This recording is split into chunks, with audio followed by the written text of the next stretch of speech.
morning everyone. I'm Dr. Meenakshi.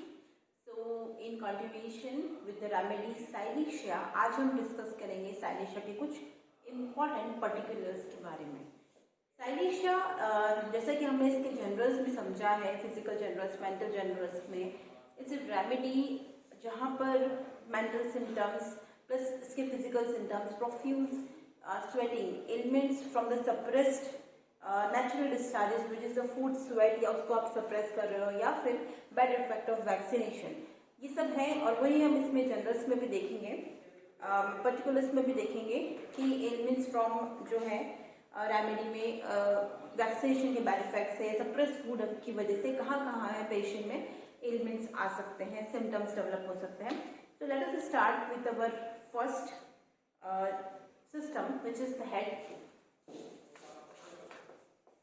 Head के symptoms में सबसे पहले हम बात करते हैं कि देखो यहाँ पर सेंसिटिविटी है, पेशेंट ओवर सेंसिटिव है, ये हमने जनरल्स में भी पढ़ा है। तो they are in the head और स्कैल्प बहुत ज़्यादा सेंसिटिव होता है, they are very sensitive to even touch, है ना, उसके टच के लिए, एंड वेरी उससे बहुत ज़्यादा अफेक्टेड हो जाते हैं। और ये बहुत ही स्प्लेंडेड रेमेडी है माइग्रेन या हेडेक की कंप्लेंट्स में भी। ये ओवर सेंसिटिविटी हम देखते हैं कि हेडेक में पेशेंट को कैसे अफेक्ट करती है। बेसिकली सबसे पहले साइलिशिया का एक पिक्यूलर तरह का हेडेक होता है जो कि नेप ऑफ नेक से स्टार्ट होते वर्टेक्स पे आता है and then it's settled over eyes and particularly right eyes पे। ठीक है, तो ये नेप ऑफ नेक से स्टार्ट होके वर्टेक्स पे जाता है एंड वर्टेक्स से राइट आई। ओके, ये इम्पॉर्टेंट इसका है। पेशेंट जब हेडेक की कंप्लेंट में होगा तो बहुत ज़्यादा एग्रीवेटेड होगा, स्लाइटेस्ट मोशन से, स्लाइटेस्ट टच से, मोशन से, लाइट से, क्योंकि ओवर सेंसिटिविटी है तो आवाज़ से सबसे अफेक्टेड होगा। ओके, और एक और क्योंकि यहाँ पे चिलनेस बहुत ज़्यादा प्रोमिनेंट है, चिल स्टेज आएगी, पेशेंट को आराम मिलता है। रैपिंग अप वार्मली या कवर करने से, हेड को कवरिंग करने से अच्छा लगता है। प्रेशर देने से या फिर वार्म फर्मेंटेशन करने से अच्छा लगता है, पेशेंट को आराम मिलता है। Okay, and there is elements from, हम एलिमेंट्स फ्रॉम की बात करें तो सप्रेशन की वजह से हो सकता है, सप्रेस्ड स्वेट या फिर बैड इफेक्ट ऑफ वैक्सीनेशन, जैसे हमने बोला, ये दोनों ही इंपॉर्टेंट कॉज रहते हैं।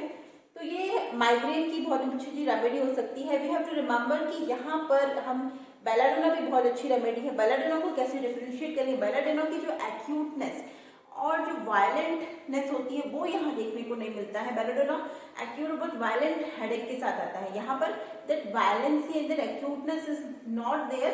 द प्रॉब्लम जो है वो परसिस्ट करती है, और हम कह सकते हैं कि एकोनाइट और बेलाडोना के बीच का जो स्टेज होगा वहाँ पर साइलिशिया इंडिकेट होगी पेन और हेडेक की कंप्लेंट्स में। So this is about headache. और हेड सिम्टम्स में यहाँ पे प्रीमैच्योर ग्रेइंग ऑफ हेयर्स भी देखा जाता है। साइलिशिया के केसेस में जो है इरप्शंस हो गए, वाइटिश इरप्शंस, डैंड्रफ है, मॉइस्ट इरप्शंस, ये भी कुछ फीचर्स है जो कवर होते हैं। नाउ अब हम बात करते हैं नेक्स्ट जो है वो है आई सिम्टम्स की।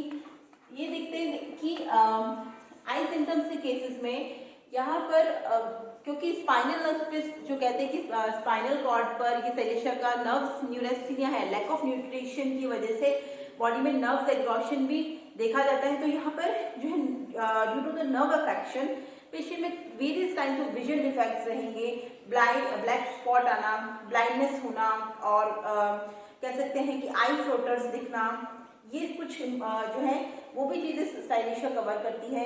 विजन डिफेक्ट होना, लेटर्स जो है उड़ते हुए दिखना, वी हैव, ये आपने मूवी थी तारे ज़मीन पे, वहाँ पर दैट इज कॉल्ड डिस्लेक्सिया।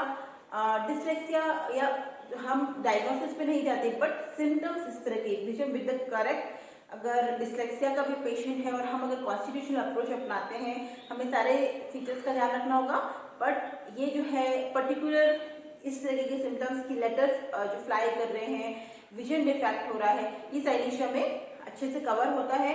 और दूसरी कैसी पैथोलॉजीज जो ग्लैंड सराउंडिंग करती है आईज को, जैसे कि ब्लेफराइटिस हो गया, स्टाई हो गया, जो जिनको रिकरेंट टेंडेंसी है आंख का स्टाई हो जाना, ये आसपास की जो भी ग्लैंड है, लैक्राइमल डक्ट की स्वेलिंग होना, है ना, प्रोफ्यूज डिस्चार्जेस होना आईज में, इस तरह की पैथोलॉजीज, कंजक्टिवाइटिस होना, थोड़ी सी डीप एक्टिंग रेमेडी है। सो इन्फ्लेमेशन से लेके अल्सरेशन तक की सारी पैथोलॉजीज कवर करेगी। पुस्टुलर केरेटाइटिस होना, यहाँ पर क्या बात करते हैं कि अल्सरेशन ऑफ कंजक्टिवा या अल्सरेशन ऑफ मेम्ब्रेन्स की इनर लाइनिंग ऑफ द आई, वो सारे अफेक्टेड होते हैं। थोड़ी सी इस तरह की पैथोलॉजीज देखने को मिलेगी। तो हम बात कर सकते हैं केरेटाइटिस, कंजक्टिवाइटिस, पुस्टुलर या फिर प्यूरुलेंट कंजक्टिवाइटिस, ट्रैकोमा, इस सारी तरह की पैथोलॉजीज जो है वो इसमें कवर होंगी। आई सिम्टम्स में हम देख सकते हैं विजन डिफेक्ट होना, ओके, ब्लाइंडनेस होना एंड फ्लोटिंग लेटर्स दिखना, ओके, एंड लैक्राइमल डक्ट अगर अफेक्टेड होता है तो वहाँ की स्वेलिंग होना, स्टाई, है ना, प्यूरुलेंट डिस्चार्ज फ्रॉम आईज। तो इसका जो है ग्लैंड्स की इंड्यूरेशंस होना, इस तरह की पैथोलॉजी जो है सिलेशिया में देखने को मिलेगी। So now this is about I symptoms. अगर हम इसी तरीके की बात करें ईयर में भी, जैसे हियरिंग डिफेक्ट या फिर जो है परफोरेशन ऑफ ईयर ड्रम, जिसकी वजह से वहां पर प्यूरुलेंट डिस्चार्ज हो रहा है, otitis media, character of discharge जो सिलेशिया के केसेस में प्यूरुलेंट डिस्चार्ज होगा, ऑफेंसिव येलोइश डिस्चार्ज, है ना, जिसमें पस फॉर्मेशन हो गया है, तो यूस्टेशियन ट्यूब का इन्फेक्शन होना, ये सारी चीजें कवर करता है आई ईयर पर। पैथोलॉजीज के जो पैथोलॉजिकल चेंजेस है ऑलमोस्ट यहाँ पर सेम रहेंगे, ठीक है। तो ईयर में भी हम देख सकते हैं हियरिंग डिफेक्ट भी कवर करती है remedy. Now next important point, next system is जहाँ पर बहुत अच्छा एक्शन होता है वो है जीआईटी पर। हमने इनिशियली देखा कि सिलेशिया में जो है malnutrition due to defective assimilation देखा गया है। पेशेंट खा रहा है बट वेट नहीं बढ़ता, there is constant decrease in weight instead of eating well, ये देखा गया है। सिलेशिया जो है वो डायरिया और कॉन्स्टिपेशन दोनों ही कवर करती है, ठीक है, डायरिया और कॉन्स्टिपेशन। डायरिया के केसेस में हम देखेंगे कि अगर जैसे ill effect of elements from vaccination के बाद में जो है बच्चे को डायरिया हो रहा है, character of diarrhoea undigested food है, okay, undigested food, slimy and foul smelling, ये कुछ कैरेक्टर रहेगा उसमें, फाउल स्मेल भी रहेगा, लेकिन ये बहुत प्रोमिनेंट होगा डायरिया। और जहाँ पर चिल्ड्रंस में बिकॉज ऑफ जो खाना को जो है एसिमिलेट नहीं करना है, सारा खाना अनडाइजेस्टेड ही बॉडी से निकल जाना, उस तरीके के डायरिया का फीचर्स बहुत अच्छे से कवर होता है। और यहाँ पर जो डायरिया होगा उसका एक और कैरेक्टर हम देखते हैं, वो है पेनलेस। पेनलेस की कंडीशन रहेगी, पेस्टी कलर, पेस्टी टाइप का जो है वो स्टूल निकलेगा, तो ये डायरिया। अब इम्पोर्टेंट बात आती है कॉन्स्टिपेशन। साइलेशिया का बहुत ही इम्पोर्टेंट सिस्टम जो जीआईटी सिस्टम है, वहाँ पर very well indicated remedy in the cases of chronic diarrhoea, जहाँ पे बिल्कुल कह सकते हैं कि बैशफुल स्टूल, हमने नीचे पढ़ा था कि stool is very hard, very stubborn, mental level पे भी कहते हैं कि स्टबर्ननेस है, यहाँ पर उसका रेक्टम में भी दिखता है, स्टबर्न जिद्दी किस्म का जो है वो स्टूल होता है, बाहर नहीं आता है, हार्ड होता है, and it is also recedes back. Patient बहुत फोर्स लगाता है, बहुत फोर्सफुल एक्सपेल्जन करता है, लेकिन स्टूल थोड़ा सा बाहर निकलेगा एंड देन वापस रिसीड्स बैक। इसे बैशफुल बोला गया, मतलब शर्म, बाहर नहीं आना, इस तरीके का कंपैरिजन किया गया है सिलेशिया के स्टूल का। यहाँ पर पेशेंट बहुत इनिशियली क्या है कि पूरा एब्डोमिनल मसल्स भी एग्जॉस्ट हो जाती है, पूरा स्वेटिंग प्रोफ्यूज स्वेटिंग हो जाएगा, पेशेंट फाइनली थक जाएगा and give up on expulsion, give up on giving strain, इस तरीके की कंडीशन को हम देखते हैं। हार्ड स्टूल होगा, recede back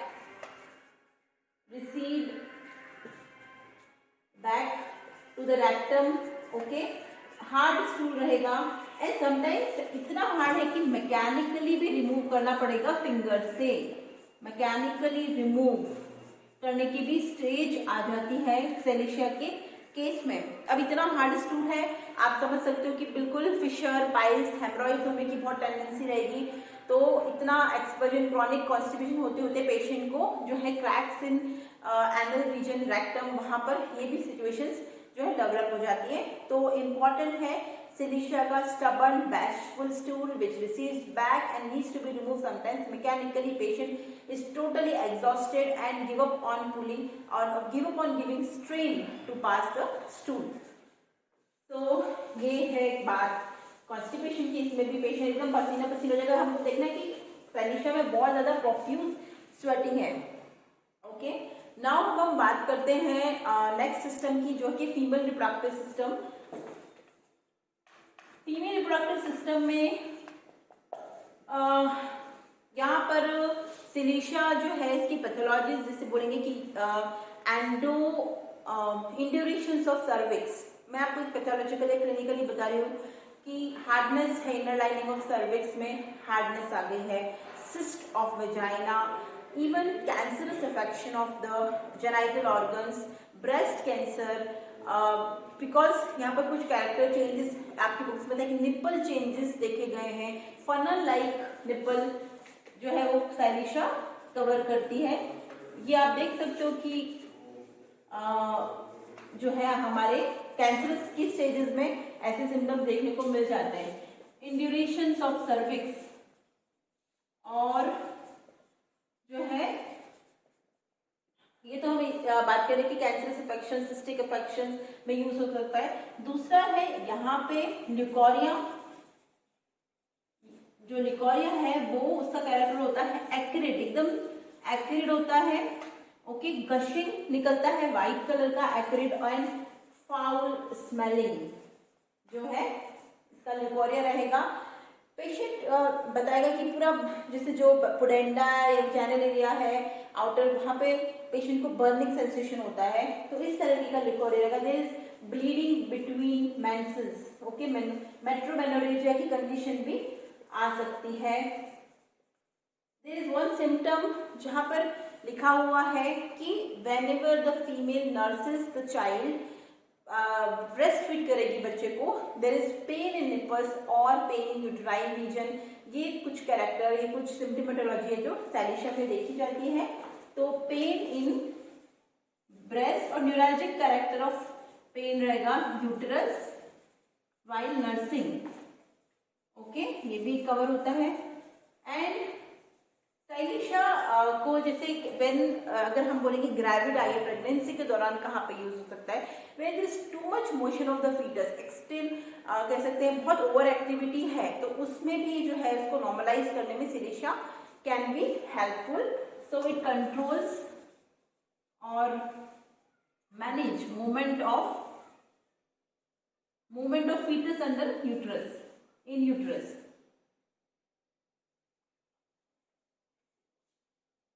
in gravida uterus, ठीक है, ग्रेविड यूट्रस में ये हेल्पफुल रहता है।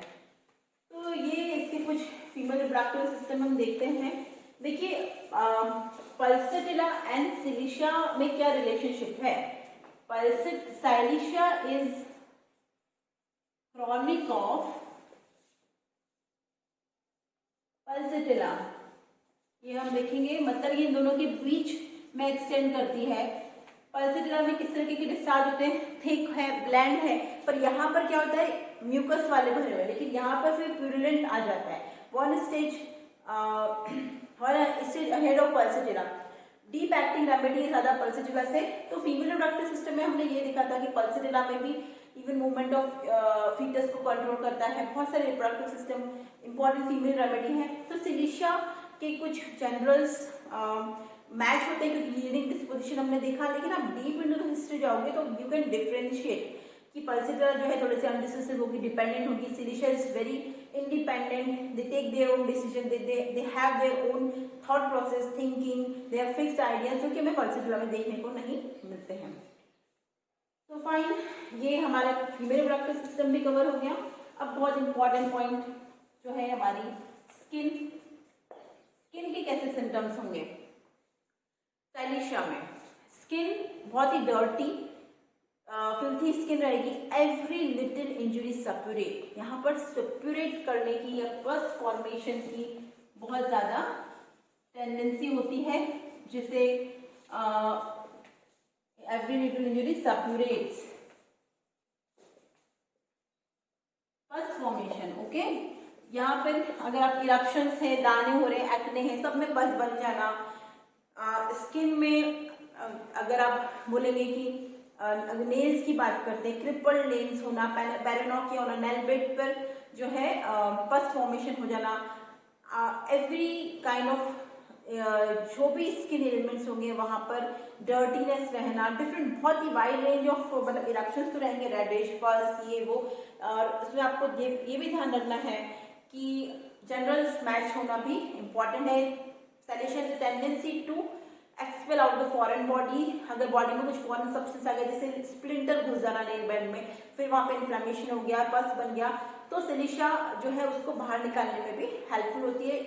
तो स्किन में एक और करता है क्रिपल नेल्स होना, वाइट स्पॉट्स ऑन नेल्स होना, ये भी कुछ जो है फीचर्स सैलिशिया में वेल कवर्ड होते हैं। दूसरा हम बात करते हैं नर्वस सिस्टम की। तो यहाँ पर जो है एलिमेंट्स फ्रॉम, अगर आपका जैसे बोलोगे कि वैक्सीनेशन या फिर सप्रेस्ड फूड स्वेट के बाद जो है सप्रेस हुआ है, इसके बाद में पेशेंट में क्या एपिलेप्सी, कन्वर्जन, उसको कवर करता है ये एपिलेप्सी, कन्वर्जन्स, जिसमें पेशेंट को ऑरा भी रहता है, जो कि सोलर प्लेक्सस, जैसे ऑरा किसे बोलते हैं, जिसे आने से पहले ही पेशेंट को एहसास हो जाता है, they will have aura eight there abdomen, है ना, और चिलीनेस रहेगी, ठंड लगेगी। ये मतलब चिल स्टेज बहुत प्रोमिनेंट होती है किसके केसेस में, सैलिशिया के केसेस में, एपिलेप्सी, ऑरा, सोलर प्लेक्सस पे, प्लस इनको अटैक आने से पहले एकदम चिलीनेस या ठंड फील होने लग जाती है। तो ये कुछ फीचर्स हैं नर्वस सिस्टम में। और नर्वस सिस्टम की हम बात करें तो स्पाइनल कॉर्ड इन्वॉल्व होती है, तो वहाँ पर स्पाइन का पेन, स्पाइन में चिलीनेस होना दे इम्पॉर्टेंट है। दूसरा सिस्टम है, अगर हम बात करें बोन्स पे, तो यहाँ पर कर्वेचर ऑफ बोन्स या disturb curvature of spinal cord देखा गया है, spinal cord. Okay, now next is fever. Fever के केसेस में कैसे इंडिकेटेड होता है साइलिशिया? फीवर बहुत वाइड एप्लीकेशन है इसका, जैसे हम बोलेंगे कि इंटरमिटेंट फीवर को भी कवर करता है, हैक्टिक फीवर को भी कवर करेगा, टाइफाइड फीवर को भी कवर करेगा, तो हर तरीके का फीवर रहेगा। क्या इंपॉर्टेंट है साइलिशिया में, is the chill stage. Patient बहुत ज्यादा चिली होता है, ये फर्स्ट स्टेज है ये, और ये बहुत प्रोमिनेंट होगी। इवन बुक में लिखा हुआ है कि फायर के सामने बैठने से भी पेशेंट को एम्ब्यूरेशन नहीं होता, इतना चिली रहता है। पेशेंट टोटली कवर अप होना चाहता है, बहुत ठंड लगती है, ये इंपॉर्टेंट है। फीवर के केसेस में चिल स्टेज बहुत ज्यादा प्रोमिनेंट रहेगी, ठंड लगेगी, बिल्कुल कवर करके रहना चाहिए। बहुत सारे वार्म क्लोथिंग पहनेंगे, फिर भी पेशेंट को जो है चिलीनेस से आराम नहीं मिलेगा। तो ये कुछ इम्पॉर्टेंट इंडिकेशंस हैं, पर्टिकुलर सिम्टम्स हमने डिस्कस करे सैलिशिया के। I hope you understood the gist of the remedy. Thank you.